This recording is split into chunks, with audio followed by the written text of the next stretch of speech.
competition, though you may find from time to time. Make some noise in the building!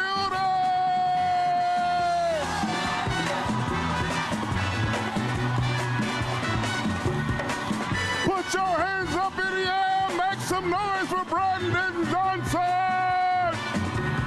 Bite your lip and take the trip. Though there may be wet road ahead and you cannot slip, just move on up. For peace you'll find into the Thank you. Thank you. Thank you.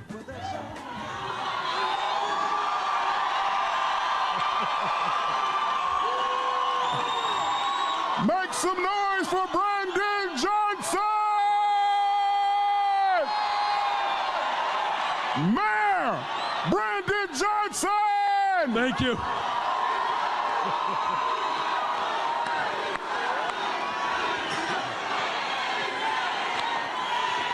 Thank you. Thank you.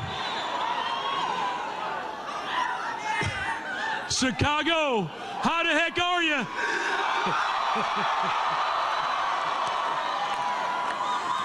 You know, they said this would never happen. So, you know, if they didn't know, now they know. There's so many people who are responsible for this moment, and I'd like to thank and take a second to thank those individuals. You know, but first, I want to make sure that I say this.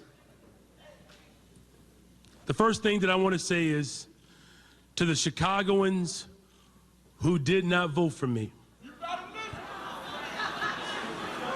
Here's what I want you to know. Here's what I want you to know. That I care about you. I value you.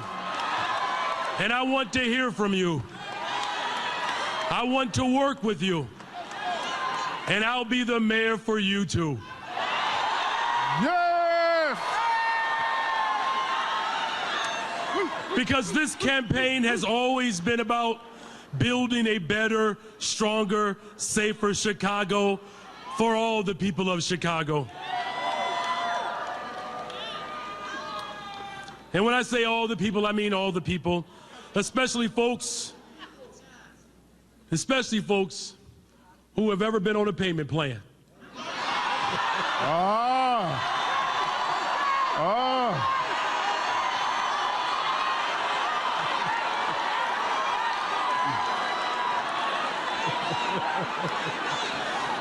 So from Lincoln Park to Humboldt Park, from Jefferson Park to Garfield Park, there are so many people that made this possible. Of course, I want to thank my God. Aren't you glad, Chicago, that we serve a God who was at the beginning and the end? Hallelujah. And of course, to my family, my wife, Stacy, I love you, baby. To my 3 children, Owen, Ethan, and Braden. And of course, to HCII, SCIU, SCIU 73, to the CTU, to the CCTU, to the IFT, the AFT, the UWF, because make no mistake about it, Chicago is a union town.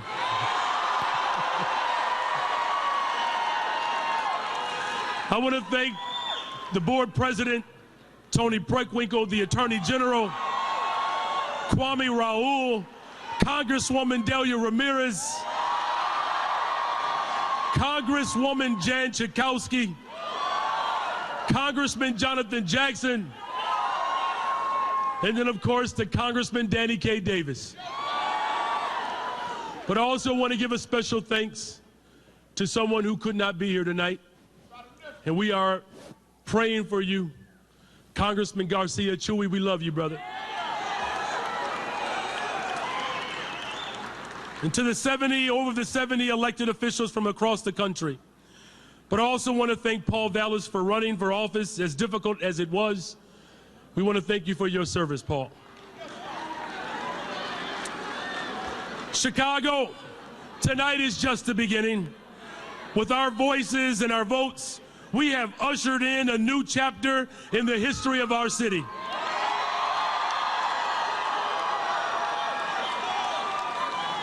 The truth is, the people have always worked for Chicago. Whether you wake up early to open the doors of your businesses, or teach middle school, or wear a badge to protect our streets, or nurse patients in need, or provide child care services, you have always worked for this city. And now Chicago will begin to work for its people, all the people. Because tonight is a gateway to a new future for our city. A city where you can thrive regardless of who you love or how much money you have in your bank account. A city that's truly safer for everyone by investing in what actually works to prevent crime.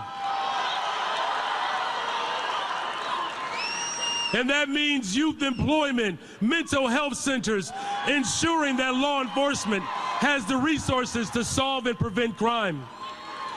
A city that actually respects the workers who keep it running and supports the entrepreneurs that keep it growing.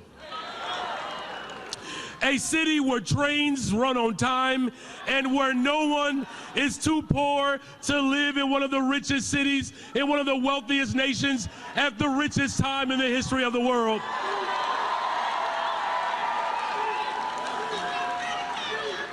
A city where public schools have the resources to meet the needs of every child across this city. Now, in other words, tonight is the beginning of a Chicago that truly invests in all of its people. Now, you've heard me say this before, Chicago. Well, you're going to keep hearing it because the heart of this movement has always been about investing in people. I'll be honest, this is personal for me. Investing in people is at the heart of this campaign because I've seen what disinvestment looks like. I grew up in a household with 10 of us, and if it weren't for Andrew and Jean, we wouldn't be here today. A home with 1 bathroom and 4 sisters. Let me tell you, you learn to negotiate early in life. Always ally with your sisters. But it wasn't always easy for us. My father worked 2 and 3 jobs just to make sure life was a little better for us. But I know what it's like to come home and your water is not on. I know what it's like to come home and thank God for a long orange extension cord from your window to your neighbor's window. But I also know what it's like to teach in Cabrini Green, where my students could see one of the wealthiest neighborhoods from their back window, but out of their front windows, bulldozers stare them down, preparing to destroy their public housing. I know what I'm talking about when people rely upon public transportation, and because it is not reliable, people have lost their jobs because of an unreliable, unsafe transportation system. So when I talk about investing in people, I know what I'm talking about. And when I talk about this city feeling unsafe for so many, it's because as a husband, as a father, raising 3 children on the west side of Chicago, I've had to shield my children from bullets that fly right outside our front door. Or the student who looked me in the face, who said, Mr. Johnson, you shouldn't be teaching here. You should be teaching at a good school. For too many people in the city of Chicago, we recognize value, but for too many of us, we don't believe that we deserve it. That changes under a Johnson administration.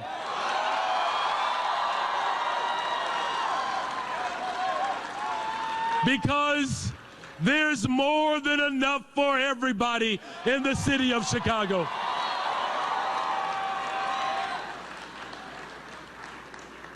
Here's the truth. Chicago is a world-class city. It's a city with an incredible tapestry of taste, culture, people from all over the world. We are a city with its natural beauty and history like no other place in America. And we are a city that has been the conscience of the nation time and time and time again. Because it is here in the city of Chicago that Harold Washington and Jesus Chuy Garcia and Rudy Lozano built a black and brown coalition to make room for us today. It was here in the city of Chicago that legendary figures like Jane Addams taught us to educate the whole child. Marion Stamps, the mother of Cabrini Green, who fought to organize for housing justice. Here in Chicago, where Margaret Burroughs left her incredible mark on art, the culture, the schools, for the whole nation to witness. It is also here in Chicago that a reverend by the name of Jesse Jackson Sr., whose support and counsel I still rely upon today, Reverend Jesse Jackson told us that we can keep hope alive. It was right here in the city of Chicago that Martin Luther King Jr. organized for justice, dreaming that one day that the civil rights movement and the labor rights movement will come together.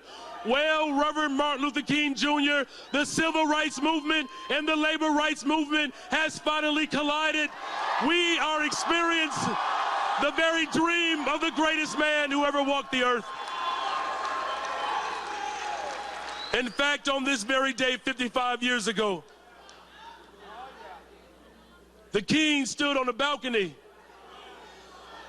But you all know, it's very clear that one bullet can't kill a dream. I'm humbled standing in front of you today. Because of all of you, we've accomplished so much. But in the years to come, we have more work to do, Chicago. Because right now in this moment, it's the continuation of those legacies. We will not allow the politics of old to turn us around. We are building a better, stronger, safer Chicago. We're doing it together. It's a multicultural, multi-generational movement that has literally captured the imagination of not just the city of Chicago, but the rest of the world.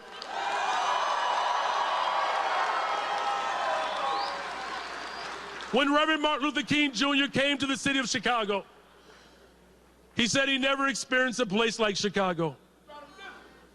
It was brutal, but he understood something. He said, if we can figure it out in Chicago, we can do it anywhere in the world. So Chicago, I'll say it this day. Today, we take big steps towards figuring it out here. So I believe since we are taking steps to figure it out here, let's take this bold, progressive movement around these United States of America. Chicago, we can show the country, we can show the world what's possible when we stand on our values as one people. We can reject the false choices that have been presented to us for so long. We don't have to choose between black, brown, white, young, old, poor, rich. We get to do it for everyone, Chicago.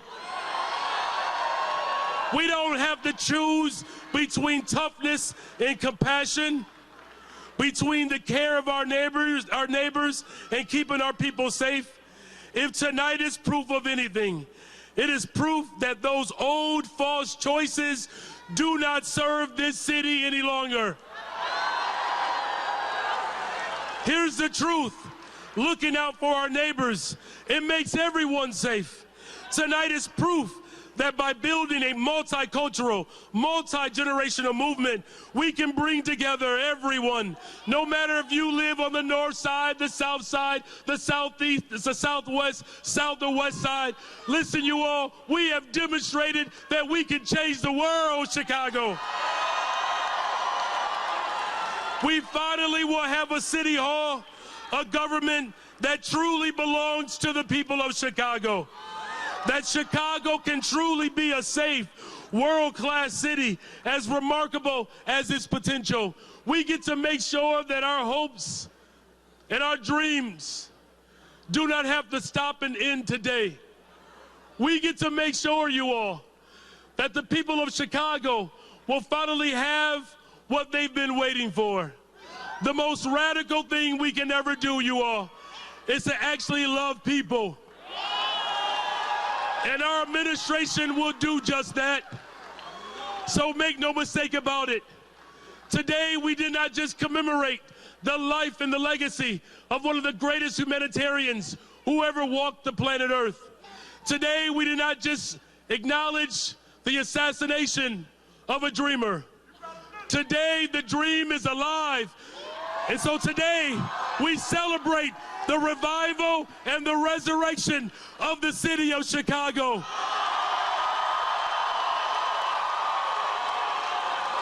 It is time for Chicago to come alive. Come alive, Chicago. My name is Brandon Johnson, and I can't wait to be sworn in as the next mayor of the greatest city in the world, Chicago.